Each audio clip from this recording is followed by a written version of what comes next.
ইমাম সাহেবের হাত থেকে মোবাইলটা পড়ার পর মোবাইলটা চালু হয় না। দেখেন মোবাইলটা শর্ট দেখাইতেছে 70-71। তো আমি হুজুরকে জিজ্ঞাসা করলাম, হুজুর মোবাইলটা বন্ধ হয়েছে কীভাবে? উনি বললো হাত থেকে পড়ে যেয়ে মোবাইলটা বন্ধ হয়ে গেছে।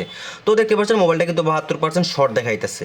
তো যেহেতু শর্ট দেখাইতেছে, আমি শর্ট মোবাইলগুলো যেভাবে কাজ করি সেটা আপনাদেরকে আমি দেখাবো। দেখেন প্রথমে সিপিওর টিনটা তোলার পর আমি মিটারের সাহায্যে প্রত্যেকটা পার্টস চেক দিতেছি। এখানে বেশ কিছু পার্টসে আপনার একসাথে শর্ট দেখাইতেছে। শর্ট যদি আপনার হয় তাহলে কিন্তু নর্মালি দেখা যায় কিছু কিছু শর্ট আপনার যে কোনো একটা থেকে যদি দেখায় তাহলে কিন্তু শর্টকাটের সমাধান হয়। যেহেতু ফুল বোর্ডে শর্ট দেখাইতেছে, এটা কিন্তু যে কোনো একটা আইসি শর্ট আছে। প্রথম অবস্থায় আমি নেটওয়ার্কের আইসিটা খুলে চেক দিলাম, তারপরে শর্ট দেখাইতেছে। এখন আমি সিপিওটা খুলে নিব। দেখেন সিপিওটা আস্তে আস্তে আমি স্টেপ বাই স্টেপ খুলে আপনাদেরকে কাজ করে দেখাবো। দেখেন কীভাবে আমরা বাটন মোবাইলের শর্টগুলো কীভাবে কাজ করি সেটা আপনাদেরকে একদম পুরোপুরি দেখাবো।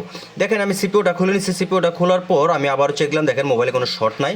এখন দেখেন আমার কাছে পুরাতন একটা সিপিও ছিল, এই সিপিওটা আমি কাজ করবো। একটা বাটন মোবাইল আমার কাছে নষ্ট আসছিল, সেটা আমি সিপিওটা রেখে দিয়েছিলাম।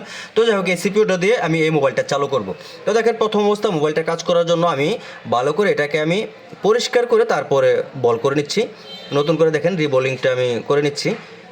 তো রিবোলিংটা করার পর দেখেন ভালো করে আমি আইসিটা ক্লিন করে নেবো।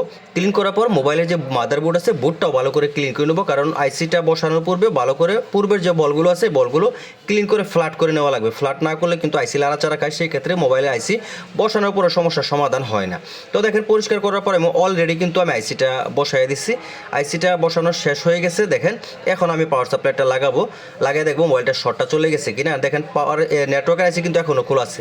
ব্যাস দেখেন মোবাইলের শর্ট কিন্তু চলে গেছে। অ্যান্ড এই দেখেন মোবাইলের লাইট কিন্তু চলে আসছে, কিপ্যাডে লাইট চলে আসছে, অ্যান্ড ডিসপ্লেতে আলো আসছে, কিন্তু ডিসপ্লেটা ভাঙা। দেখেন ডিসপ্লেটা ভাঙা, যার কারণে ডিসপ্লেতে আলো আসতেছে না, কিন্তু কিপ্যাডে লাইটটা চলে আসছে। তো আশা করি ভিডিওটা আপনাদের ভালো লাগছে। যদি ভালো লাগে অবশ্যই লাইক কমেন্ট ফলো করে পাশে থাকবেন। ধন্যবাদ।